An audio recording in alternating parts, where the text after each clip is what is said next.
Dilansir dari BAUTINSIA.id dan berbagai sumber, kecanggihan internet yang terjadi di masa kini tidak sekadar bermanfaat sebagai media hiburan saja, namun untuk banyak orang juga sudah menjadi ladang cuan. Banyak orang yang kini menaruh nasibnya untuk menjadi seorang konten kreator karena menjadi salah satu pekerjaan yang cukup menjanjikan. Ada banyak orang sukses yang dimulai dari menjadi kreator. Salah satu nama sukses di dunia berkat konten yang dibuatnya ada Ryan Kaji. Ia dikenal sebagai salah satu bocah kaya raya berkat video ulasan permainan di YouTube-nya. Simak profilnya di sini. Ryan Kaji lahir di Texas pada 6 Oktober tahun 2011. Saat ini usianya baru 13 tahun.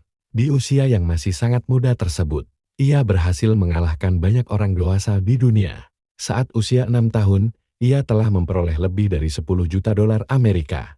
Kini, Kaji memiliki kekayaan sebanyak 35 juta dolar Amerika atau sekitar 569,7 miliar rupiah. Mengutip Forbes, Selasa pada tanggal 10 Juni tahun 2025. Dengan total kekayaan tersebut, nama Ryan Kaji sukses masuk dalam daftar kreator penghasilan tertinggi. Di tahun 2024, kekayaan didapatkannya dari YouTube. Kekayaan tersebut dikumpulkan bocah berusia 13 tahun dari kanal YouTube-nya, Ryan S. World. Kaji mulai membuat video di YouTube pada Maret tahun 2015, setelah ia menonton kanal YouTube ulasan mainan. Saat itu, ia bertanya kepada sang ibu Loan Guan, mengapa dirinya tidak ada YouTube sedangkan anak-anak lainnya ada. Bermula dari situlah, akhirnya orang tua Kaji membantunya untuk membuat YouTube. Ryan Toys Review nama kanalnya saat itu, dengan cepat menjadi salah satu kanal YouTube paling populer. Sederet konten yang dibuat ada unboxing mainan, demo dan ulasan. Saking populernya, kedua orang tua Ryan yang dulunya adalah seorang guru dan insinyur memutuskan untuk berhenti bekerja untuk membuat video penuh waktu menemani Kaji. Kedua orang tua Kaji tetap ingin memastikan sang anak dalam ranah yang aman dan tidak kelelahan. Karena itu segala cara dikerahkan. Kini, selain kedua orang tuanya yang ikut masuk dalam konten YouTube, ada juga kedua adik Kaji, Emma dan Kat, yang juga membuat video dalam kanal YouTube Ryan's World. Banyak bekerja sama dengan brand besar. Selama 10 tahun membangun YouTube-nya, kini Kaji telah memiliki 39,5 juta subscriber. Melansir Capitalism, beberapa kanal YouTube-nya juga ada Ryan Family Review, T Studio Space, Combo Panda, Subers, Gus Legumigator, hingga Eka Durles, yang membuat Kaji kaya raya. Selain dari YouTube, ia juga mendapatkan kekayaan lain dari perannya sebagai influencer.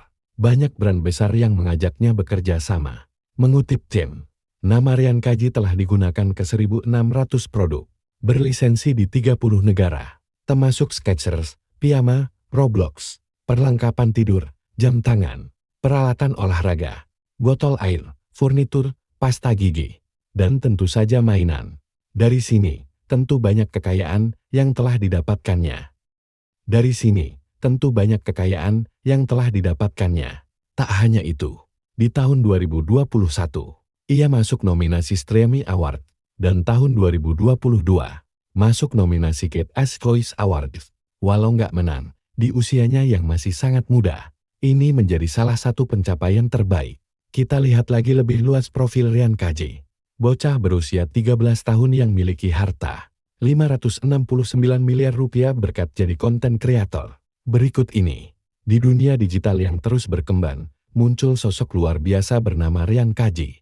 Ia hanyalah anak kecil biasa dari Texas, Amerika Serikat, namun berhasil mencatat sejarah sebagai salah satu anak paling berpengaruh dan terkaya di dunia melalui konten YouTube.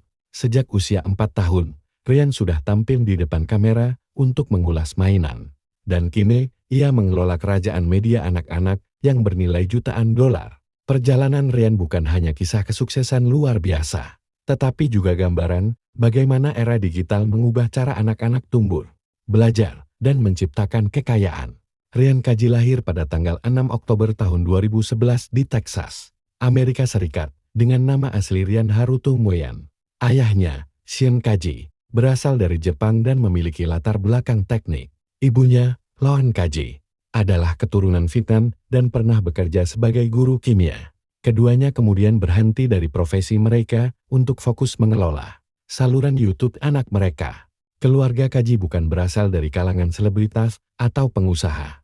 Mereka hanyalah keluarga biasa yang tinggal di pinggiran kota. Namun, keputusan mereka untuk mendokumentasikan aktivitas bermain Ryan mengubah segalanya. Pada Maret tahun 2015, ketika Ryan baru berusia 3 tahun, ia bertanya kepada ibunya, "Kenapa aku tidak ada di YouTube?" Seperti anak-anak lain, video pertama mereka cukup sederhana. Ryan sedang membuka dan bermain dengan mainan kereta. Namun, popularitasnya melonjak dengan cepat karena daya tarik alami Ryan, wajah lucunya, dan minat anak-anak lain terhadap video unboxing mainan. Salah satu video paling terkenal Ryan adalah Giant Egg Surprise Toys Challenge, yang telah ditonton lebih dari 2 miliar kali. Dalam video tersebut, Ryan membuka telur mainan raksasa berisi berbagai hadiah menarik. Format ini sangat menarik bagi anak-anak karena menghadirkan elemen kejutan, eksplorasi, dan antisipasi. Kesuksesan ini membawa saluran Ryan masuk ke daftar channel anak-anak paling banyak ditonton di dunia. Dalam waktu singkat, subscriber channel Ryan mencapai jutaan, dan pendapatan dari iklan mulai mengalir. Konten Ryan berkembang dari unboxing mainan menjadi eksperimen sains, edukasi, vlog keluarga, dan petualangan animasi. Pada tahun 2019, saluran tersebut diubah namanya menjadi Ryan is World untuk mencerminkan variasi konten yang lebih luas. Kini, konten Ryan mencakup review mainan dan permainan, eksperimen sains untuk anak-anak, cerita animasi edukatif, kegiatan keluarga, dan petualangan. Keberhasilan Ryan tidak berhenti di dunia digital. Dengan bantuan agen manajemen bernama PUCKIT.Watch, brand Ryan diubah menjadi lini bisnis raksasa yang mencakup lisensi produk, acara televisi, dan merchandise. Ryan bukan hanya seorang YouTuber, tapi juga merek dagang global. Beberapa pencapaian besar: peluncuran produk mainan berlabel Ryan is World di Walmart, Target, dan Amazon. Acara televisi Ryan is Mystery Playdate yang tayang di Nickelodeon. Buku anak-anak dan peralatan sekolah Ryan is World. Aplikasi edukatif Ryan. Produk Ryan is World sangat beragam, mulai dari mainan, pakaian, alat tulis, hingga produk makanan ringan. Menurut laporan Forbes, pendapatan Ryan mencapai lebih dari $30 juta per tahun. Sebagian besar berasal dari lisensi dan sponsor, bukan hanya iklan YouTube. Ryan juga memiliki kontrak dengan merek-merek besar seperti Colgate, Nickelodeon, Bonkers Toys, Roku, Walmart, dan Target. Meskipun hidup di tengah kesuksesan dan sorotan media, keluarga Kaji berusaha menjaga keseimbangan hidup Ryan. Mereka mengatur jadwal syuting agar tidak mengganggu pendidikan. Ryan bersekolah secara privat dan juga mendapatkan pengajaran di rumah homeschooling. Keberhasilan Ryan tidak bisa dilepaskan dari peran besar orang tuanya, terutama ibunya, Loan, yang menjadi produser, manajer, dan editor awal konten.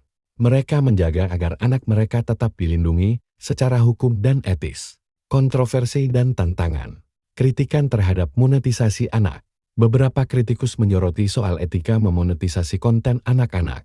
Ryan dianggap sebagai simbol dari tren di mana anak-anak menjadi bintang industri hiburan sebelum mereka bisa memahami konsekuensinya. Kelompok pengawas media seperti Truth in Advertising pernah melaporkan bahwa channel Ryan tidak cukup jelas dalam membedakan antara iklan dan konten organik. Sebagai figur publik muda, Ryan juga menghadapi tuntutan untuk lebih bertanggung jawab. Channelnya kini menampilkan lebih banyak konten edukatif dan sosial, seperti kesadaran akan pentingnya lingkungan, sains, dan kebaikan. Ryan telah menginspirasi jutaan anak untuk berpikir kreatif, aktif di depan kamera, dan tertarik pada dunia sains. Banyak anak kini bercita-cita menjadi YouTuber seperti Ryan. Ryan is World menjadi alat bantu edukatif. Video sainsnya digunakan di berbagai sekolah dan homeschooling. Kesuksesan Ryan membuka mata industri terhadap potensi konten anak di platform digital. Banyak perusahaan kini menargetkan anak-anak melalui media sosial dengan cara yang lebih terstruktur dan etis. Seiring bertambahnya usia, Ryan menghadapi tantangan baru. Bagaimana mempertahankan relevansi ketika dia beranjak remaja? Tim kreatif Ryan kini mencoba memperluas konten ke segmen pendidikan dan keluarga. Kisah Ryan menunjukkan bahwa di era digital, Anak-anak tidak hanya menjadi konsumen teknologi, tapi juga kreator. Ia membuka jalan baru bagi generasi muda untuk melihat platform ini sebagai arena pengembangan diri. Please subscribe, like, share. Terima kasih.